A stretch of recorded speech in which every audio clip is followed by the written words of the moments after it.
Nako, lumilitaw ho pala na talagang parang sabi ho ay na-set up lang at planadong-planado ito hong mga kaso na ipinupukol kay BP Sara Duterte. At isa rin po sa nakapansin ho niyan ay ito pong political strategist. Veterano rin po itong naging mamahayag. Walang iba kundi si Ginoong Lito Banayo. At sa kanyang mga pahayag ay lumilitaw na tila planado lahat po. At di umano'y scripted.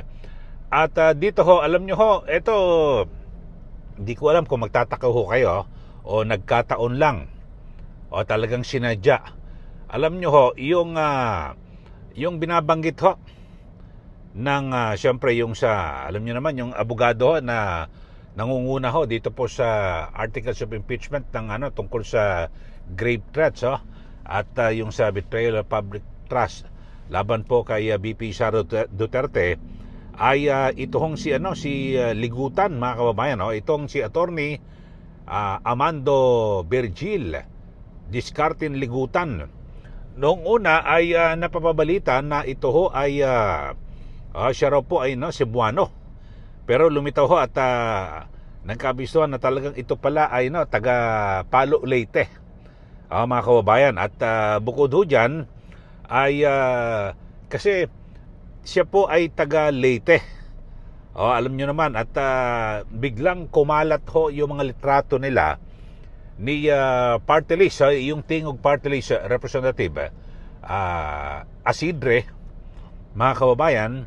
Yung sabi nga, bata ho ni dating speaker Martin Romualdez, taga pala to, taga Leyte, mga kababayan. So magkababayan ho sila. At eto pa ho ang pinakamatindi dito ho sa isyong ito na binabanggit nitong si Ginoong Lito Banayo. At di ba taga Leyte itong si Attorney Ligutan, tapos si Asidre, Congressman Asidre, na tao ho, at alam ko madalas ho nagsasalita ito laban kay BP Sara, ay siya po ay taga Leyte rin. Tapos ang pinakamatindi ho, mga kababayan, ay ito hong isa po sa mga testigo, yung pangalawang testigo ng prosecution, mga kababayan, ay taga Leyte rin pala. Ito ay walang iba kundi si Attorney Jeremy Lotok, ang Regional Director ng NBI sa BARM, di po ba? At yung kanyang binabanggit nga ho yung ang sabi siya raw po inaniwala na may kinontrata ang BP, pero biglang na wala naman siyang personal knowledge. Yung kanyang paniniwala ay hindi ebidensya, sabi nga ni Attorney Rowena Guanzon. Pero ito, pakinggan ho natin, mga kababayan, ito hong pahayag ni Ginoong Lito Banayo. At ako bigla ko napaisip nung napanood ko itong interview sa kanya. Oo nga naman, itong si Attorney Ligutan ay taga Leyte. Itong si Asidre, Congressman Asidre, ay taga Leyte. Tapos ay itong si Regional Director Attorney Lotok ay taga Leyte rin. So parang ho ba to, nagkataon lang o talagang kung sino-sino ang mga karakter artista ba o anuman na kasama dito sa pelikulang ito. Ito, panoorin nyo ho, mga kababayan, itong pahayag ni Ginoong Lito Banayo. Ito po ay kilalang political strategist dito po sa ating bansa. Tingin ko kasi rito, ito ay high-level conspiracy. Mula pa siguro noong 2023, ay pinlano na ng administrasyon na pinamumunuan ni Pangulong BBM kasama ang dating speaker ng House of Representatives na si Congressman Martin Romualdez. Kasi pag pinagtahi-tahi mo yung lahat ng kanilang ginawa, makikita mo na talagang sa pulmula ito ay pinlano. Whether sila ang nagplano o baka merong pang foreigner na kung sabi nga nung gagamitin ko na yung word na Rasputin kasi uso ngayon yung Romanov, di ba? Yes. Yung Romanov, ang utak ng Romanov yung si Rasputin. So hindi ko alam kung sino ang Rasputin sa palasyo na siyang nagdidirihin ang lahat ng ito. Kasi Para bang pareho nung dalawang testigo na galing sa NBI, pinoint out na ninyo kanina yung pwede ba magkamali sa spelling? Pwede ba magkamali sa date, sa mga petsa? Pwede bang magkamali na yung Department of Education gagawin mong Department of Justice kung talagang inimbestigahan mo? Pwede bang hindi mo konsultahin ang PNP, ang National Security Council, ang ISAP ng AFP kung totoong may banta sa buhay ng Pangulo ng Pilipinas? O talagang sa pulmula, meron ka ng gustong o desired conclusion at lalagyan mo na lamang ng laman yung conclusion na yon, no? Kaya pinagtahi-tahi mo yung mga nangyari, yung base dun sa video na kinuha nyo lamang sa sa secondary source, no? At hindi sa primary source.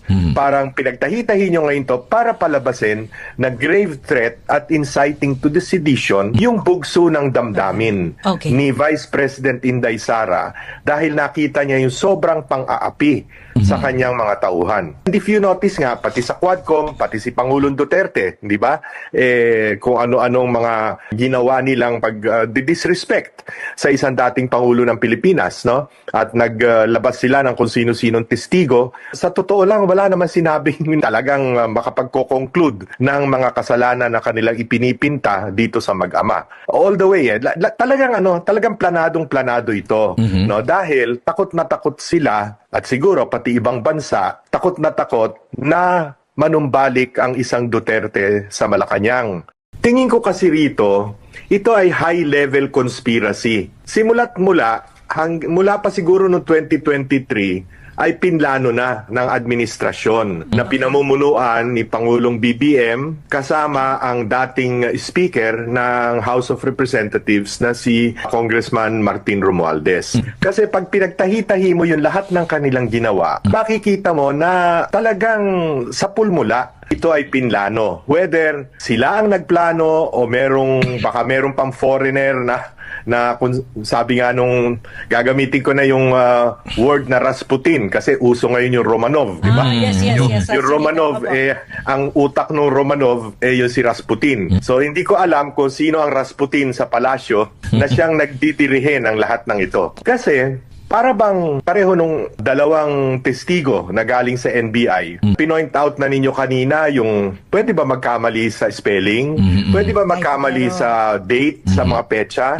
Pwede bang magkamali na yung Department of Education gagawin mong Department of Justice kung talagang inimbestigahan mo? Pwede bang hindi mo konsultahin ang PNP, ang National Security Council, ang ISAP ng AFP kung totoong may banta sa buhay ng Pangulo ng Pilipinas?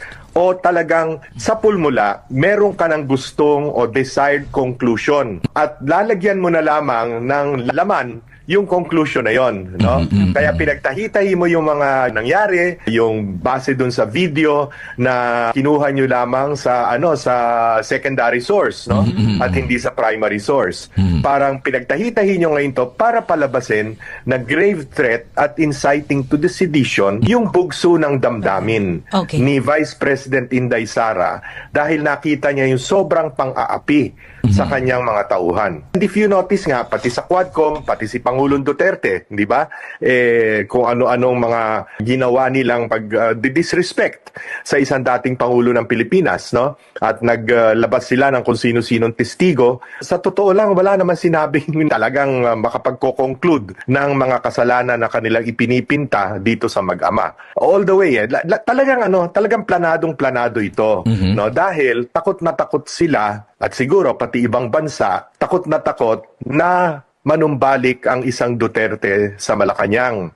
Yan po ang pahayag ni Ginoong Lito Banayon na kung saan nagulat po siya kasi naimbitahan po siya sa wedding anniversary ni dating Manila Mayor, dating congressman din noon, ang party list, si Lito Atienza.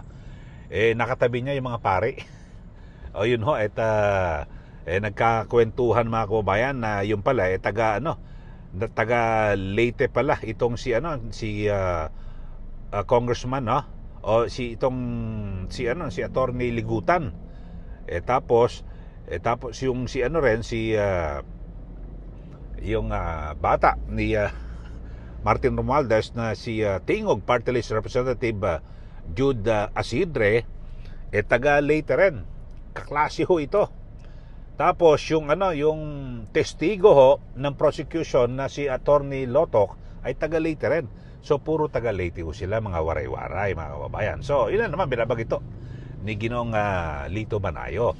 Pero ang sabi niya ho, mga kababayan, ay talagang lumilitaw na tila na set up at planadong-planado ito hong ginawang talagang pagsusulong ng impeachment laban po kay BP Sara Duterte.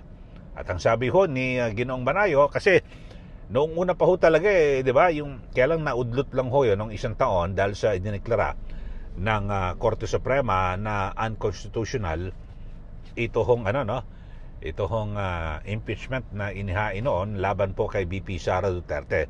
Pero talagang ngayon ay yung nagiging perception po ng lahat, talagang gagawin po ang lahat po ng paraan para sabihin natin ma-impeach. O kung hindi man talaga tuluyang ma-impeach, talagang mawasak po yung imahe ni BP Sara Duterte. At ang matindi ho rito, talagang iniisa-isa po yung mga, sabihin natin, lalo na ho yung mga kaalyado ni BP Sara Duterte diyan po sa Senado, di po ba? At agad nang naipakulungan, di ba? Itong Senator Jigo Estrada, Senator Marcoleta. Alam nyo, kung nandiyan po si Senator Marcoleta sa impeachment trial, mas magiging makulay ho yan, no? At syempre, abogado ho ito, mga kababayan, at maaaring makapagtanong ng maayos sa mga testigo at maging sa mga abogado ng prosecution man o ng depensa. Di po ba? So, dito ho, mga kababayan, ay talagang ang isang nga ho sa punteriya ngayon ay ito pong si Senator Alan Peter Cayetano. At may binabanggit ho kasi itong si NBA Director Melvin Matibag na siya po ay mag-iimbestiga dito po sa mga di umano yung posibleng yung mga posibilidad na may anomalya raw dito po sa Philippine Southeast Asian Games Organizing Committee, na kung saan siyang chairman ay speaker siya, congressman, itong si Alan Peter Cayetano. So yun po, dating speaker at ngayon senator judge. So sabi po talagang mukhang mukhang tinatakot na ho isa-isa mga kababayan. At sa hiwalay na panayam, eto, pakinggan ho natin itong pahayag ni Ginoong Lito Manayo. May binabagit ho siya rito na mukhang talagang tinatakot ho at iniisa-isa na po yung mga nasa oposisyon o yung mga kaalyado ho ni BP Sara. Panoorin ho natin, mga kababayan, itong pahayag ni Ginoong Lito Manayo sa issue ho rito na kung saan talagang tinatakot na raw po. O yan po, ito, panoorin natin. Meron pang lumabas na para iimbestigahan daw si Senator Alan Cayetano dahil doon sa SEA Games, no? Yung 2019. Yung 2019. Na rin yan, yung Southeast Asian Games, no? Oo. Again, nananakot na naman sila. Ginawa nila kay Joel Villanueva na sabi sa loob ng 2 linggo, isasampa na namin ang kaso kontra kay Joel Villanueva. 2 buwan na nakaraan, wala na maisinsasampang kaso. Kasi nga po lumipat na. Bumaliktad, no? si Senador Chis Escudero na binanggit sa maleta, binanggit din na nung si Undersecretary Roberto Bernardo na ngayon ay state witness, bilyon-bilyon ang andi umano'y nakuha niya sa flood control at iba pang proyekto, pero ngayon ay state witness na inilink tahasan sa loob ng Senado mismo, sa Blue Ribbon Committee, inilink si Senator Chis Escudero. Pero nasa na yung kaso? Wala na yung kaso. In fact, Senate Presiding Officer na ngayon si Chis Escudero ng trial ng Niyo pong napakinggan ang pahayag ni Ginoong Lito Manayo. Sa magkahiwalay po ito na interview. At ay isa sa SMNI, tapos isa sa Net25. At kung binabanggit ho niya na yun nga, parang iniisa-isa kasi ngayon si Senator Alan Peter Cayetano naman at nauna ho dyan ay siyempre itong Senator Joel Villanueva na kung saan ay nung una sabi ho ng ombudsman ay hinog na yung kanyang kaso para po siya ay makasuhan ng plunder. Pero nung siya po ay biglang bumaliktad na at lumipat ng kampo na ngayon sa kasalukuyang mayorya diyan po sa Senado, nakaalyado ho ni Pangulong Marcos Jr. ng administrasyon, ay wala na ho tayo narinig sa kaso. Di po ba? Tapos ay ito hong kay Senator Chis Escudero na di umano siya po inaakusahan na nakatanggap di umano ng mali-malitang pera at sangkot ho rito sa maanomalya na flood control. Ngayon ho, wala ho. 'Di ba? Ang sabi, kakasuhan din na po 'yan. Mismong si dating DPWH Undersecretary Robert Bernardo ang nagsabi na dawit daw po itong si Senator Chis Escudero, pero biglang nawala ho. At nang siya po ay lumipat, naunang lumipat po yan kay Joel Villanueva. So lumipat po ng kampo, so naging 12 ho, 'di ba? Tapos si Villanueva yung pang 13. So ngayon biglang nawala at naging presiding officer pa ho ng Senate Impeachment Court, mga kababayan. So yun ho, talagang kung ating pagtatahi-tahiin, talagang matindi ho, mga kababayan. At ang grabe ho rito talagang ang sabi nga ho noon nakaraan ni Senator Marcoleta, talagang lahat po sila ay nagtutulungan para mapagtagpan, nagtatakipan hong lahat yan, nagtutulungan para wag hong matuloy ito hong investigasyon sa mga sinasabing mga insertion at anomalya di umano sa flood control. At sila ho kasi lahat raw napakarami ho na nakinabang di umano. So kaya lahat ho yan magtatakipan, mga kababayan. So yun po ang naging perception na rin ng lahat. At yun nga ho, meron nga hong pinakahuling report sa isinasagawang investigasyon ng Korte Suprema, mga kababayan, kasi merong oral argument ho na nangyayari dyan po sa Korte Suprema. Ito hong pinakamatindi. Bagamat pilit na nililihis po ng marami sa impeachment ito hong ng mga nakinabang sa kwarta ho ng bayan, maganda balikan ho natin itong issue ng ng budget insertions sa ilalim po ng Marcos Jr. administration. At ito inatasan po ng Supreme Court sa pamamagitan ni Associate Justice Alfredo Benamin Caguiwa ang Senado at ang House of Representatives na magpaliwanag kung bakit hindi nila naibigay sa korte ang detalyadong mga record at dokumento kaugnay ng umano'y mga budget insertion. Ito ay sa ika-6 na araw na oral arguments na ginaganap po dyan po sa Senado sa pinagsamang petisyon na kung may question sa legalidad o constitutionality ng mga unprogrammed appropriations noong 2024, 2025 at 2026. 2024, sino bang Senate President yan? Si Big Subiri. Tapos 2025 si Chis Escudero. So kaya pala sila talagang kinakailangan makisama, kasi baka siyempre ang magiging perception diyan pag hindi sila nakisama baka makasuhan sila, di po ba? So yun po, mga kababayan, ang binabanggit. So naglabas po ng direktiba ang Korte Suprema at dahil sa matapos na ipaalam ni Solicitor General Darlene Berberabe na batay umano sa pakikipag-ugnayan sa Senado at House of Representatives ay wala silang mga dokumentong may kaugnayan sa budget insertion. So yun po, mga kababayan.